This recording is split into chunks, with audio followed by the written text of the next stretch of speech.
Shavua Tov Graham sending love, concern, and comfort across the ocean. Wanted to make sure you did not miss out on today's Drash, so I figured I'd record it quickly and send it off to you. Parshat Vayishlach has some fascinating pieces to it. Some call out a little bit to my primeval little boy inside me, including the scenarios of either Yaakov having this epic wrestling match with the angel, or maybe, Shimon and Levi walking into a city of this, opposing army in Shechem, deception aside. Those two guys taking on an entire army and coming out of it, winning. You can kind of hear the techno beat kind of in the background as they slow-mo through the punches and whatever else.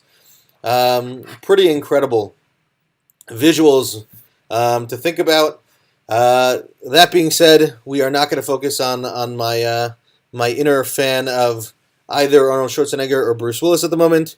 We are going to move on to something a little bit different. I'd like to take you down a path with me. And I say a path because the visualization I have when I learn Torah often is something that comes from the first time in my life I really spent time learning serious Torah. And that was spent during 2 years where I was living in the old city of Jerusalem. And almost every night I would try to find my way down to the Kotel. But I would try to find a new way or a different way, not every night, but more often. And each time I passed a new pathway or a new archway, I would always kind of have that in my mind, sitting on my mind, wondering where that went and how I could potentially get there, and how I could potentially move through that archway or find a different way through there to get down to the Kotel. And until I explored it, it would bother me. It would kind of sit with me as a question.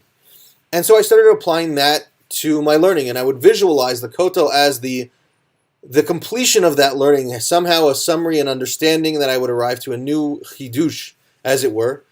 And each time I would learn something, if something didn't fit, if it didn't sit right with how I was learning it, it would be like one of those archways. It would be a new pathway, and I'd need to spend some time exploring it and seeing where could that take me. How could I benefit from going down a little bit of a different direction in order to arrive at a new understanding and get back to the Kotel. And that's how I arrived at what I'd like to talk to you about tonight. Parshat Vayishlach starts out with Yaakov concerned about how Esav is going to respond to his return. And there's a lot that goes on between them. And the general approach is to say, okay, Yaakov is worried. He takes the blessing that he's been given. He sends messengers ahead because he's not sure how Esav's going to respond to, a sudden occurrence. And so he lets him kind of get ready. And he sends messengers ahead to tell him, okay, I've been blessed with all this stuff. And here you go. Here's a tribute. And also, he, at the very same time, not sure whether or not Esav is going to attack him, separates his camp into two different camps so as to protect some of his children, or all of his children to the best of his ability. Now, that reading is nice, and it's kind of the general way I've understood this parsha until this week, but I've always had some trouble. I've always had some problems, some archways that didn't really sit with me well, some paths that were not explored. And those include the following questions.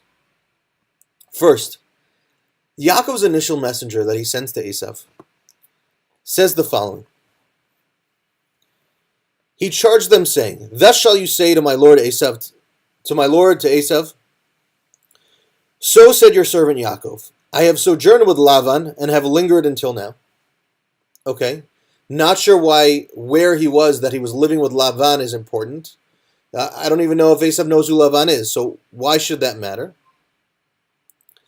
I have acquired an ox and donkeys and flocks and servants and maidservants, and I'm sending to let you know that I'd like to make peace, that I'd like to find favor in your eyes. So, being one of 9, I know a little bit about sibling rivalry, thank God, and I'm pretty sure rule number 1 in trying to make up is not to walk in and say, hey, guess what I have that you don't? It's not, look at everything I got from the birthday party. I mean, that was grounds for getting yourself beaten up. Like, that was Mistake number one, if you wanted to somehow make peace, showing off what you have wasn't the way to go about doing it.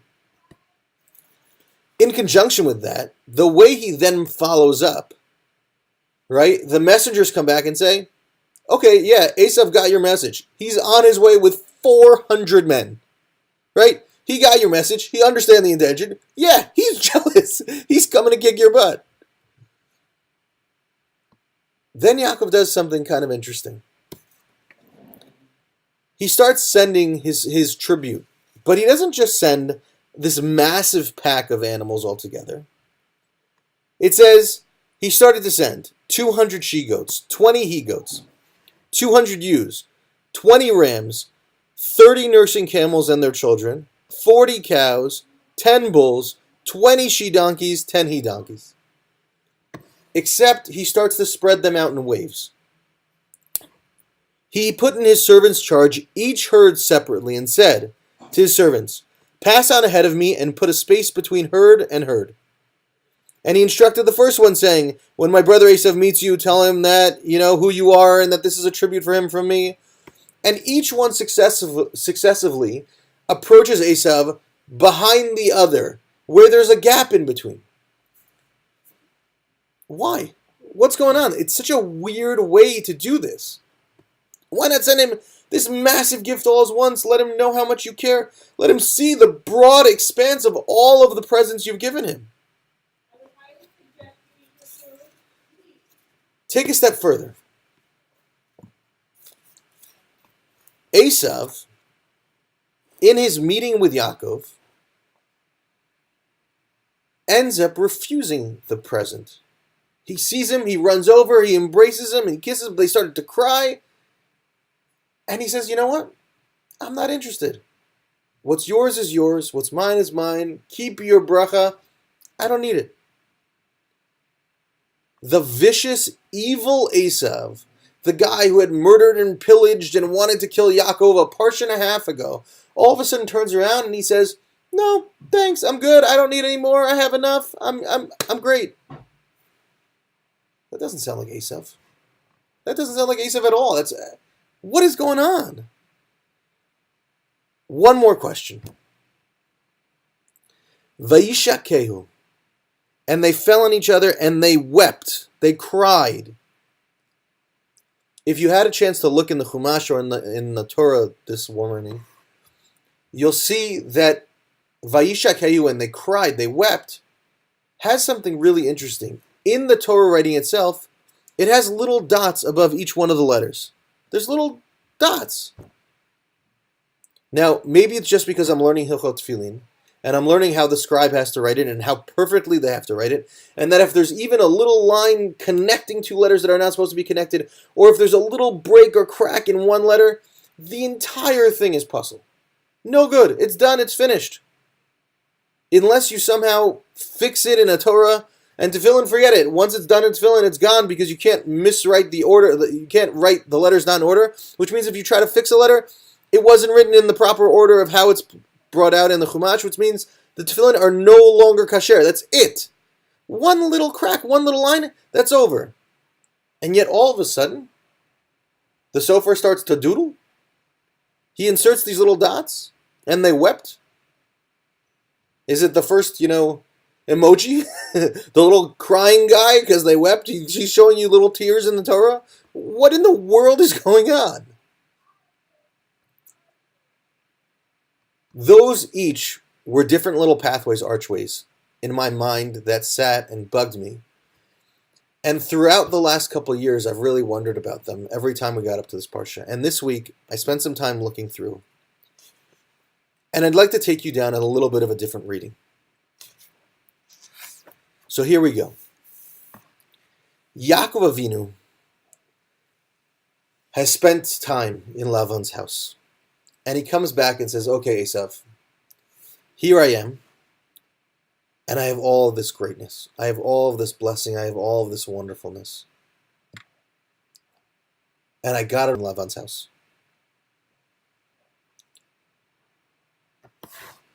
If you want to build desire in someone, if you want to build jealousy, present them with all of this amazing blessing, right?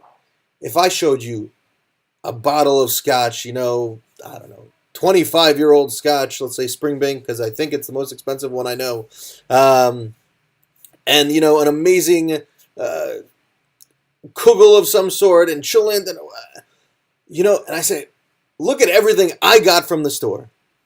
Great. That's terrific. People are going to start saying, wow, I'd love to have a shot of that. I'd love a piece of that. I'd love a flavor.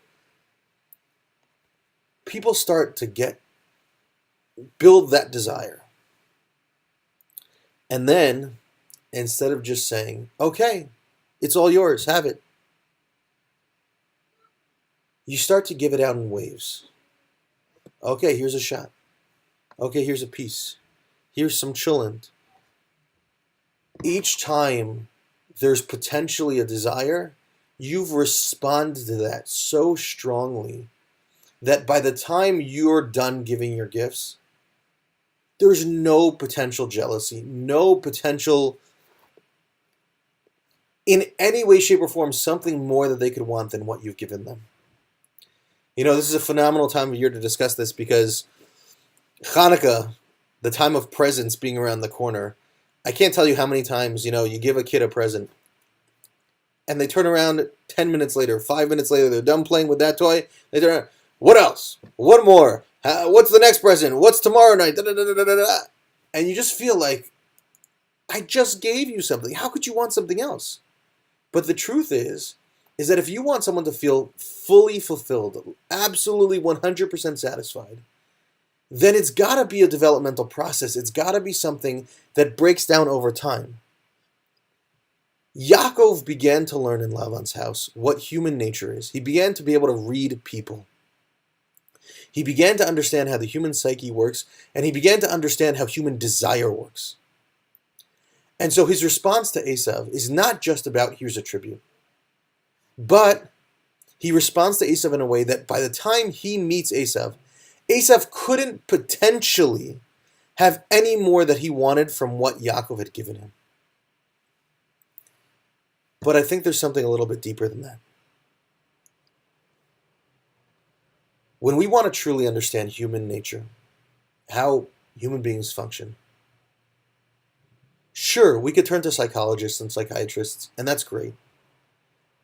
But if you think about the people that are most effective at understanding how human beings work, the best place to turn to is actually the criminal class. Con artists, cheats, thieves, people who are able to manipulate other people and take advantage of them and be able to understand how they work well enough to make them feel secure and comfortable, and then be able to play or use that to their advantage. Esav has been cheating and stealing and taking advantage of people for years. Since he was a little boy already, he's been the only one around him who's understood how human beings work. He was able to manipulate his father, but his father didn't understand. His mother didn't understand. His brother would sit in tents and study. He was the only one who was functioning on his plane. He was the only one who got how people worked. And all of a sudden, Yaakov shows up and he says to Esav, I get it. I get where you're coming from. I see how your mind works. I see how you read people. Here. This is for you. And Esav, for the first time in his life, realizes he's not alone. For the first time in his life, he's got a brother. And not a brother biologically. A brother who truly understands everything about how his mind works. A brother who can relate to the way Esav thinks, and Esav understands the world. And so Esav comes, and he's got these 400 men behind him, and you can only assume that the initial plan when setting out was to attack Yaakov. But as he sees wave after wave of people, And he begins to understand what Yaakov means when Yaakov says, I've learned from living in Lavan's house. That there's a shift. There's a breaking point, and Esav breaks. And he falls on Yaakov's neck and he weeps. And the Torah tells us, don't miss it. This is not just a family reunion. This is one of the most powerful, vicious, angry people in the entire Torah that we've met up until this point. One of the most mean-spirited individuals. And he truly breaks. And his neshama opens up. At that point in time, Esav looks at Yaakov and says, what's yours is yours, what's mine is mine. I don't need the bracha. You have the blessing. Take it. I'm okay. And if there's any doubt about this, any thought, no, not really, he's second guessing. There's a pasuk toward the end of this week's parsha that I've always kind of skipped over, jumped over, never really focused on. And I think it's one of the most beautiful pasukim I've ever read.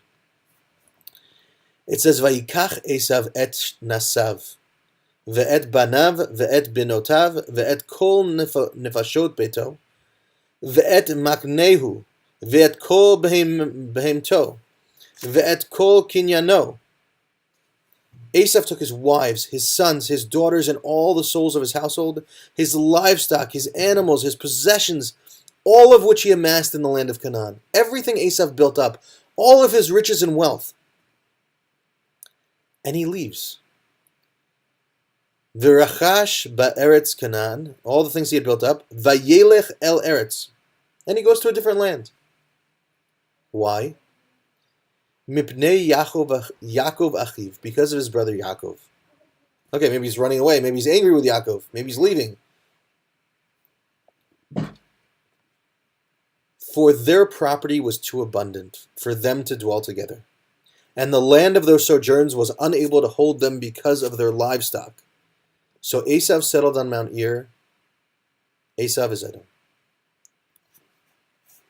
Esav, seeing that he and Yaakov's flocks can't dwell together because the land can't support the two of them, gets up and says, it's yours. The bracha is yours. The land is yours. And he leaves. He makes space.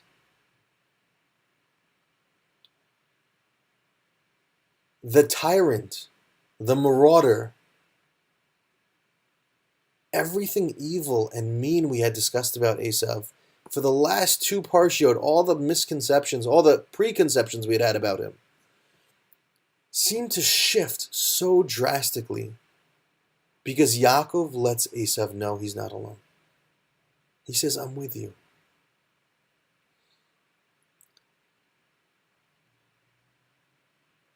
There's an incredible power that we have to be with people. When they're suffering, when they're struggling, there's an incredible opportunity we have to let them know that they're not alone. And to add one more midrash onto this, the midrash takes Yaakov to task for not letting Dinah, his daughter, marry Esav. And I've always, how could you let your daughter marry someone so evil? Prophecy and all that stuff aside, how can you possibly let that happen? And yet you have to wonder, at the moment at which Esav broke, if at that moment he was then